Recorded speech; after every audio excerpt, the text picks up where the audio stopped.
আসসালামু আলাইকুম ভাই, কেমন আছেন? সবাই ভালো আছেন?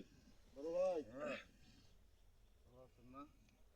আল্লাহ পাক যদি বাঁচা রাখেন, আক্তার ভাই আমাদের এলাকার লোক, হ্যাঁ, যোগ্য লোক, সৎ এবং ন্যায় নিষ্ঠাবান লোক। উনি ঢাকা ভার্সিটি থেকে এলএলবি-তে অনার্স মাস্টার্স করছে এবং বাংলাদেশের একটা পার্টির উনি মহাসচিব, কেন্দ্রীয় সেক্রেটারি জেনারেল। উনি যদি এমপি হয় আর বাংলাদেশ জামাত ইসলামী যদি ক্ষমতায় যায়, তাহলে উনি কিন্তু মন্ত্রী হবে। এটা নিশ্চিত হবে। কিসের জন্য? জামাত যদি ক্ষমতায় যায় আর এনসিপি যদি দুটো মন্ত্রীও যদি দেয়, তার মধ্যে আক্তার ভাই একজন হবে। আক্তার ভাই যদি এমপি যদি হয়, আমাদের স্বাধীনতা 54 বছর বয়সে আমরা এই কাউনিহির কাছে কোনো উন্নয়ন কোনো আমরা পাইনি। আমাদের রাস্তাঘাট কাঁচা, এখানে আমার একটা ভালো একটা কলকারখানা নাই, একটা ইন্ডাস্ট্রি নাই। আর সবচেয়ে বড় কথা হলো, আমাদের এখানে তিস্তা যে মহাপরিকল্পনা আছে, এটা জামাত যদি ক্ষমতায় যায়, তাহলে তিস্তা মহাপরিকল্পনা বাস্তবায়ন হবে। আমরা অনেকটা আশা করছিলাম যে ডক্টর ইউনূস হয়তোবা এই তিস্তা মহাপরিকল্পনা বাস্তবায়নটা ওনার আমলেই উনি পাশ করে ছিঁড়ে যাবে। কিন্তু গতকালকে আমাদের এই যে তিস্তা বিধিতে পানি সম্পদ উপদেষ্টা সৈয়দা রিজওয়ানা সাহেব উনি আসছিল, চীনের রাষ্ট্রদূত আসছিল। ওইখানে এক পর্যায়ে আমরা জানতে পারলাম যে এখন পর্যন্ত তিস্তা মহাপরিকল্পনা কিন্তু এটা কোনো কার্যকরী কোনো ফাইল হিসেবে সই হয় নাই, স্বীকৃতি হয় নাই।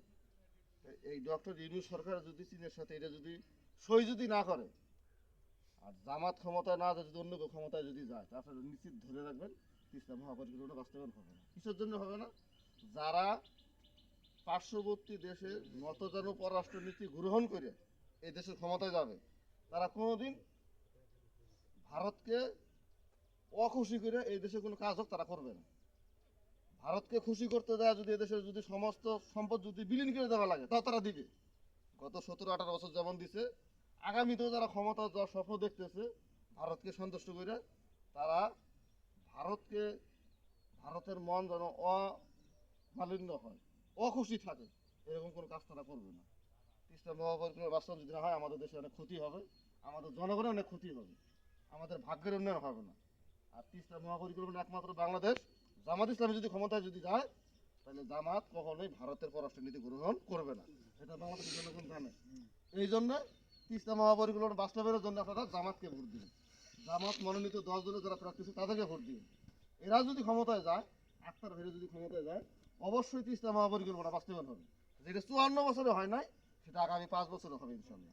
আর এই তিস্তা মহাপরিকল্পনা বাস্তবায়ন যদি হয়, আমাদেরকে এরকম যে রোডে ঘাটে কাজ করা লাগবে না। মাস বছরে 12 মাস কাজ করে 2 মাস কাজ থাকে না, 10 মাস আমাদেরকে ঋণ করে চলা লাগে।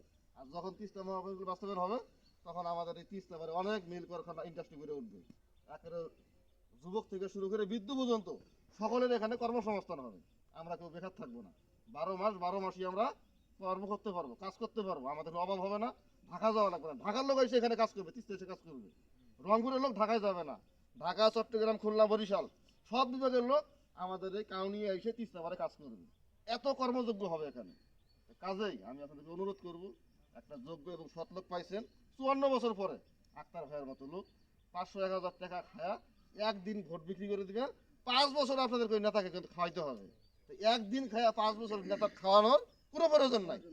এই জন্য আপনারা সকলেই সচেতন, কামাই সকলেই করেন, নিজের কাজে আসছেন, 500, 1000, 1500 টাকা পকেটে করে নিয়ে যাবেন।